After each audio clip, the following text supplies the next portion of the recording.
Hi, I'm Lindsay Roberts, and I'm joined by Mark Dooley, Global Head of Macquarie's Green Investment Group. Hi, Lindsay. Hi, Mark. So it's been another action-packed year for the Green Investment Group, and you've set that all out in your progress report published today and available on GIG's website. What's been your highlight over the past 12 months? It's been a really strong year for us. And I think the key word is volume. In a year where we've all had to deal with the pandemic, our global development pipeline has risen above 30 gigawatts. To put that in context, on the coldest day in winter, UK's peak demand is 50 gigawatts. So it's a pretty significant volume that we've got out there. Now that's happening in old markets and new markets like India, the Philippines, France. And it's happening across a range of technologies, particularly the established technologies. So offshore wind, we've had success in UK's round 4 with a 1.5 gigawatt seabed lease award to ourselves and our partners, Total Energies. Our very significant Korean offshore wind development portfolio has pushed forward very strongly during the year. And we're at work on expanding that portfolio even further in bidding in France, in Norway and in Scotland. So a lot going on in offshore wind. In solar, which of course is all about volume, we've now got 25 gigawatts in development. And that's happening across Europe with Zero Generation, in Asia with Blue Leaf, and in the US with Savion Energy. So a lot of volume there. And then expanding and with a really significant body of new platforms that have come on stream. Calibrant Energy, our energy as a service joint venture with Siemens in the US. Capbal, our utility scale storage venture in the UK. Heliox, our fleet charging venture in Europe. And in India, we've got Vibrant Energy, which is a C&I solar business. So a proliferation. And all of those about building volume.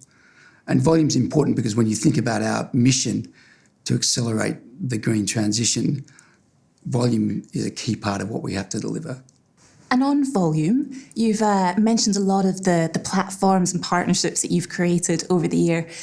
That seems like a very deliberate strategy. Is it? And can you tell me a little bit about the rationale behind it? It is a very deliberate strategy that we've been pursuing for a couple of years now. And it really is about two underlying themes. First, the volume that we've talked about, but maybe more importantly, and the trigger for it is delivering renewables projects is an inherently industrial activity. There are some investment banking skills required, but fundamentally developing, building, commercialising, operating these assets is an industrial activity. And we need to set that up to occur in organisations that are best tuned to delivering that. And we've found that by either creating or partnering with others to create dedicated companies that deliver these industrial activities, we do the best job. We allow ourselves to achieve the greatest volume. And if we can fuel all that capability with the capital that we can bring, then we set ourselves up for really escalating volumes. And what we find then is that we've created real engines for growth, for volume into the future. And that theme is there in the story that we've just told, and there's a lot more to follow. And you've spoken about how that strategy of platforms and partnerships has really delivered volume in established technologies like offshore wind and particularly solar as well. Do you think it's a model that also works for newer technologies? Well, new technologies require nimbleness, a bespoke response, and above all, they require a push to launch them and make them into, ultimately, we hope, mainstream technologies. Now, sometimes that support will be in the form of supporting a new company, a new platform. Other times, it will be more specific to a given asset where a particular effort is required in order to make a pilot project happen. We see it as a critical part of our role to be across all of those exposures to new technology. We see the lessons, the great demonstration we had in last decade that new technologies, if supported in that way, will become mainstream, will win the support of the wider investor community, and will become really unconstrained in terms of the capital available to make them happen. And of course, offshore wind was the great example of that. And through this decade, we will see that happen multiple times. Hydrogen's got a massive role to play, but will need that push, does need that push, and we're at work on that. Battery storage, perhaps more progressed, but again, it requires people with real intent and a strategic outlook to get behind that, and we're positioned for that. And then carbon capture, underwhelmed a little bit last decade, but we see it as having a really strong positioning at the moment, particularly with the support of the large oil and gas companies who have a particular offering to make with their ensemble of skills in understanding how to sequester carbon, and their particular agenda in wanting to demonstrate that they can neutralise the carbon impacts of maybe some of their legacy conventional activities. And it goes on, renewable fuels, sustainable aircraft fuels, all of these are things that will need a push this decade, but we have a high degree of confidence will move into being mainstream, widely supported by capital activities. Now, GIG also made a net zero commitment this year, and we've seen a flurry of net zero commitments being made across the private sector as we head into COP26. Some people might be surprised that GIG made that commitment given the mission that you touched on earlier. GIG only invests in projects designed to accelerate the green transition. So why did you feel the need to make that commitment? And can you talk to us a little bit about what that commitment entails? The commitment we've made to start off with 2025, our own operations, our own direct operations will be net zero.